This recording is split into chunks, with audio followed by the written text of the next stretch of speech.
Hey y'all, I'm James Wright. Welcome to my shop, and today we're going to set down some rules, Stanley rules. So this is a presentation from Bill Youart at the MWTCA National Conference in September of 2025, Bowling Green, Kentucky. Bill is a collector of Stanley rules and has some amazing information, and I thought this would be somewhat of a boring topic until I saw the presentation. And there's so many interesting things going on about how Stanley changed them over time, things that they added, things that they subtracted, and even changing to metric. But enough of me talking, let's get into the presentation.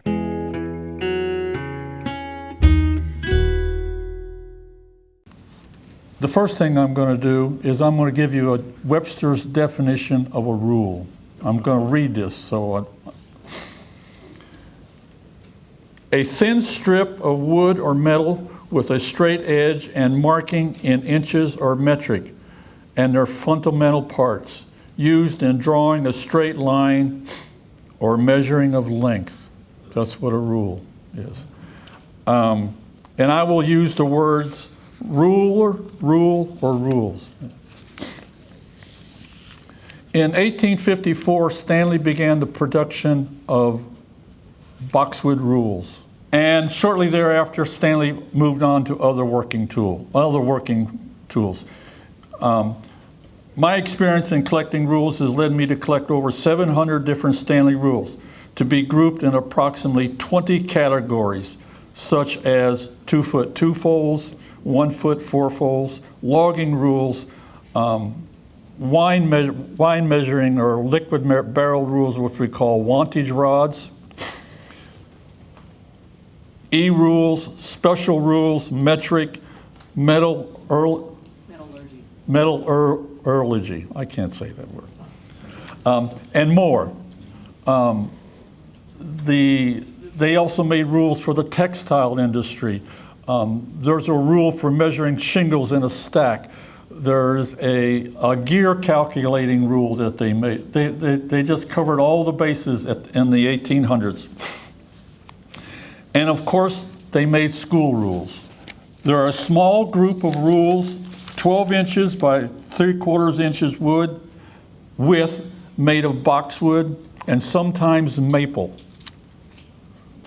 I'm going to start with their first one, the Stanley number 50. It's an unmarked rule.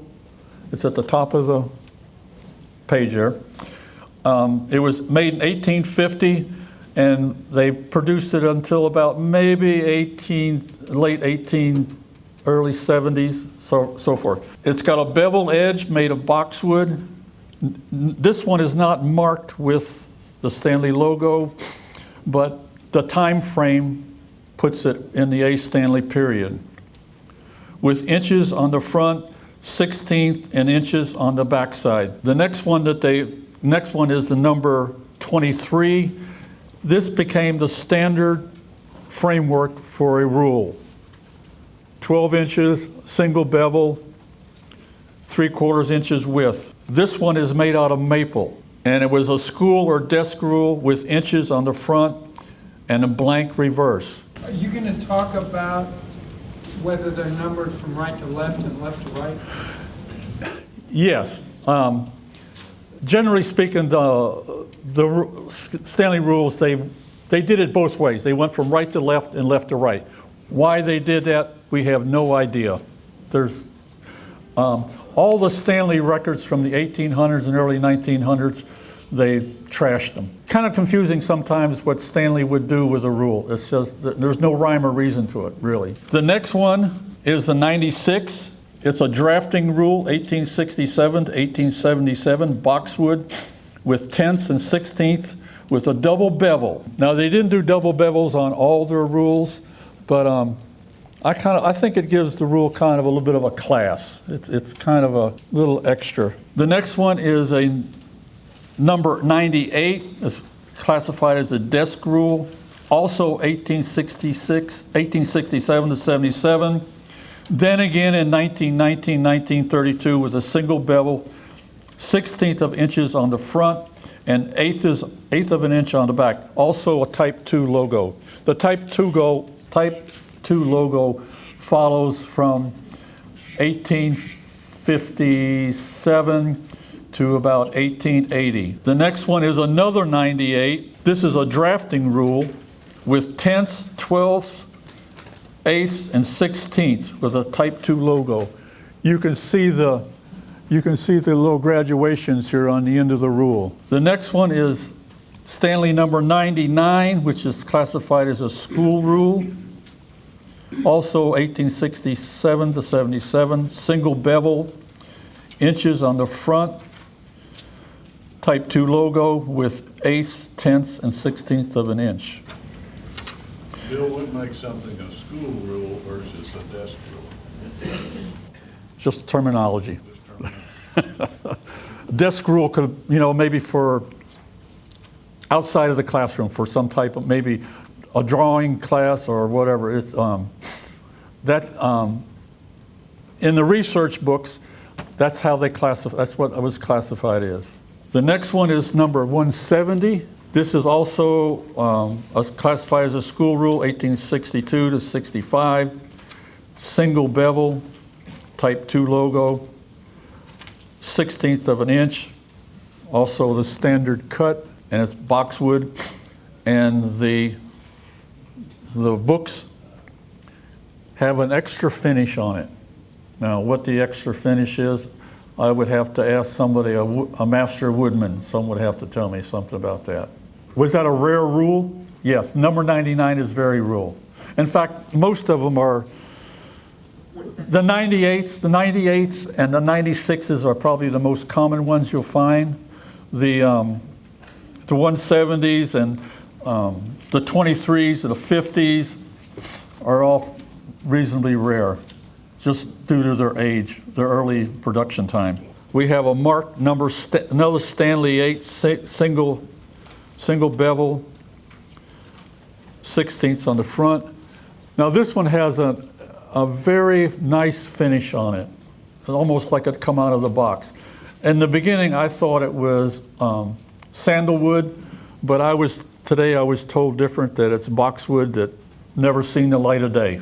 The next rule, number 9, this is a lining rule. This is for, and I didn't know this in the beginning, but in the 1800s, paper didn't have lines on it. So they made a rule that you could gauge or space your lines on a piece of paper with this.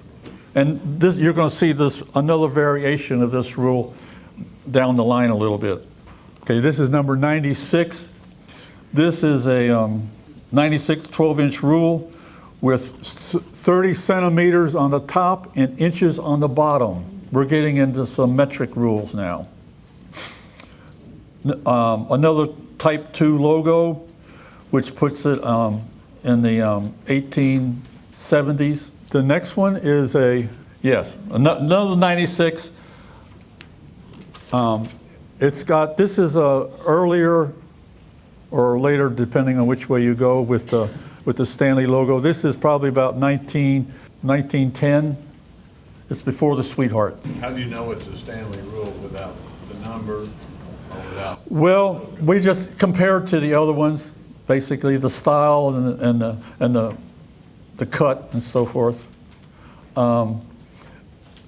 We don't see a lot of school rules by Chapin or Stearns or Stevens, I'm sure they're out there, but we just don't see them. Stanley they cornered the market, and to the point that they bought their competition, the small rule makers that were up in New England. They bought them, and most of the time they would bring the individual into the Stanley company and use them to work the rules. Stearns is a perfect example. Stanley brought them in, and with their equipment and their employees and the existing stock that Stearns had, and we have seen rules with Stanley and Stearns' name on them both. And then we see Stearns rules with just Stanley name on it. Why would Stanley put their logo sometimes and sometimes not? Were they making unmarked rules for jobbers, or? Yes. Chapin was probably one of the last ones that they brought into the company, and there was a lot of collusion with the pricing and the inventory. If Chapin would run low on, say, a 12-inch four-fold rule, Stanley would give them, fill their invoice request and give it to them. And then Chapin could hand them out to the jobbers and so forth. Okay, here's another metric rule. This is a pretty common the 98M is on the back side of this rule. It's 30 centimeters front bevel, 12 inches. On the reverse, 1919 to 1933. And if you notice, a lot of these school rules are in really good condition. And I think that being the reason is they didn't get used. The rules were sent out to the schools. And if the school didn't use them, they just sat there. Now the metric rules, I don't think got used at all. People weren't going to convert to the metric as we haven't in the past 100 years. This next rule, this is probably about the last run of the metric rules. It's a 98M with 30 centimeters front, inches on the back, with a 1936 logo. Okay, the next one is Stanley number 172. This is a rare rule. This is a real busy rule, a double bevel, 1862 to 65, drafting rule with 12ths and tenths of an inch. Probably another as rare as in 170. The next two rules are very unusual. They're the same standard cut, but they're wider. This one is numbered number 1. And it's a 12-inch rule with a brass tear edge. I don't know if you can see it. It's right down here on the bottom. I've been told two purposes of that: to tear paper, and also to draw an ink line, so that your ink wouldn't get on the rule. Now, what's happened here? The original Stanley number 1 and number 2 was a 2-foot two-fold. 1853 to about 1857. When Stanley discontinued those, making the 2-foot two-folds, that left 2 numbers open. And then they designated this rule number 1 and rule number 2. The number 1 is 12 inches and the number 2 is 15 inches. 1.5 inches wide. I've only seen these two. Could they have come out of a shop model? Or, I don't know. Now this style of rule, there's other rule makers I've seen this with other rule makers. I'd say this was more of an office rule for in the office. Maybe ledger work or something like that. Were they maybe thinned down so you could get a more accurate reading because the markings are closer to the paper? That's certainly a possibility, but then you're a 16th off the edge of the rule, so you're not really on the line. So I don't know. Like I said, this is the only time I've seen these two. I found the number 1 in a parking lot at probably a Manchester. Nashville, I'll get it in a minute.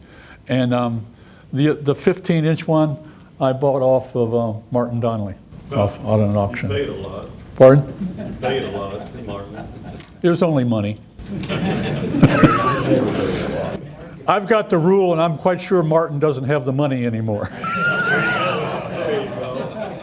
I mean, they're very unique. I've seen the bigger one. There's a rule maker called Farbge, F-A-R-B-G-E, that's exact same style, but their rule was 16 inches and 18 inches.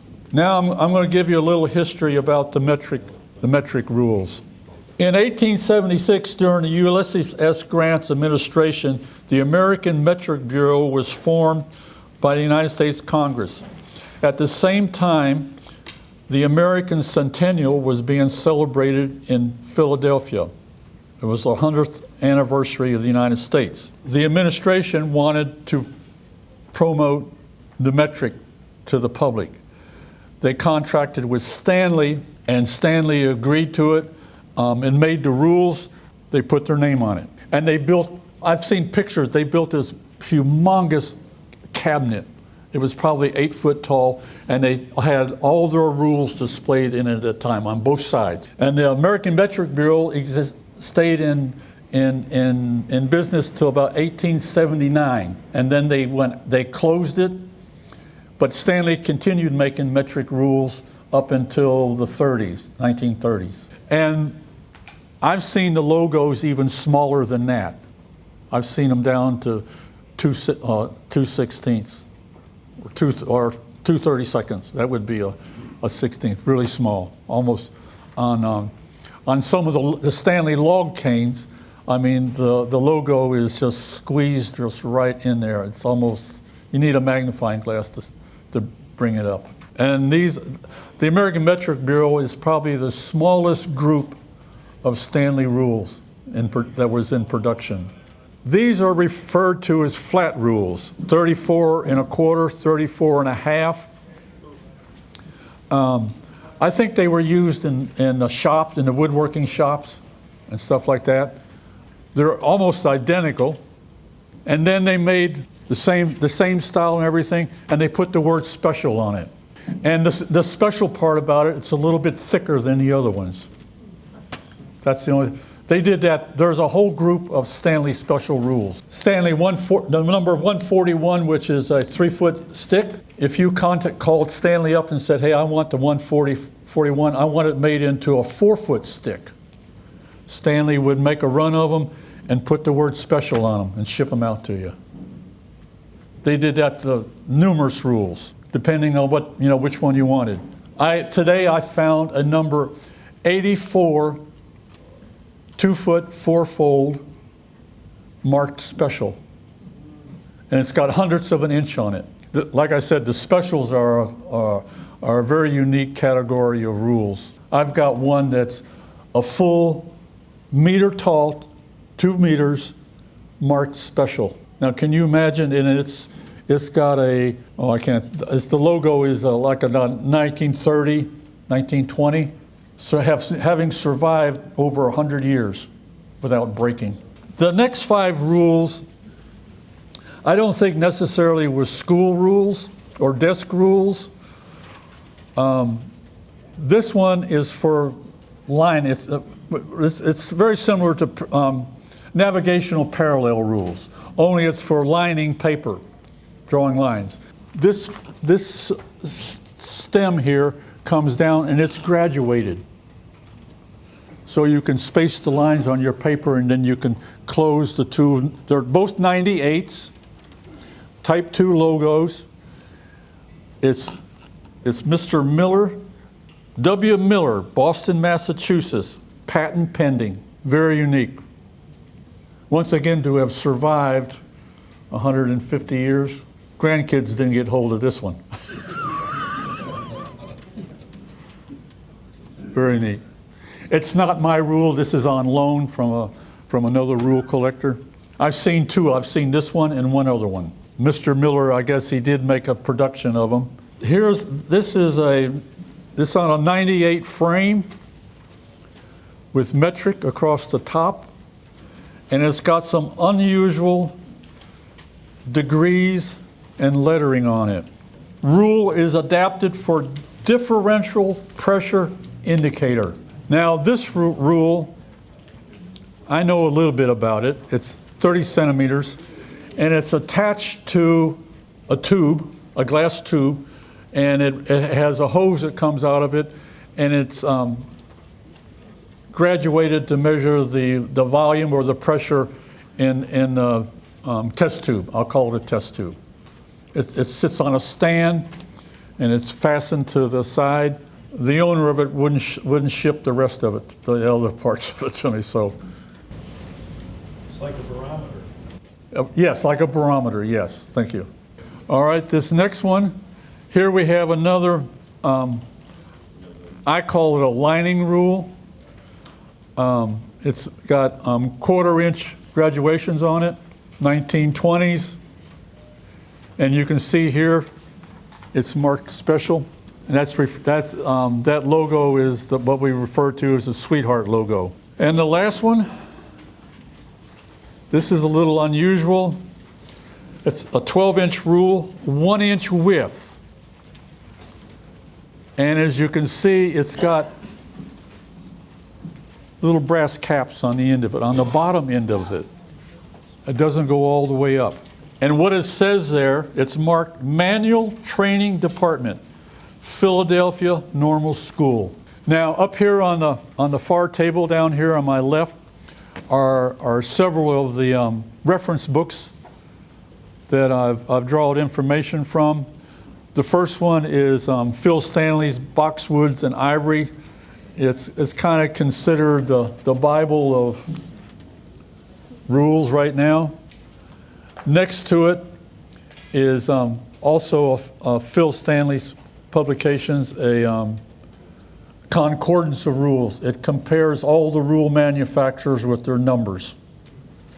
So you could take like the number 50 and it'd be listed in Stanley's on the list with the names, and then it would go across and no other manufacturer made it, so you knew Stanley made it. Stanley Specials and Customs. This is also by Phil Stanley. It's a lot of information in there and nice pictures. This one is John Walters. I'm sure everybody have heard of John Walters. Rules and every other tool Stanley made. John did a pretty good job, but he did it several years, I think back in the 80s, early 90s. And so much more has come out since then. So much more. This one is a combination of Scott Link and Phil Stanley. I don't know if you people know, Phil Stanley passed away a few years ago. He was the guru of Stanley rules at the time. You had a question about Stanley rules, he knew it. Very, very intelligent and interesting man.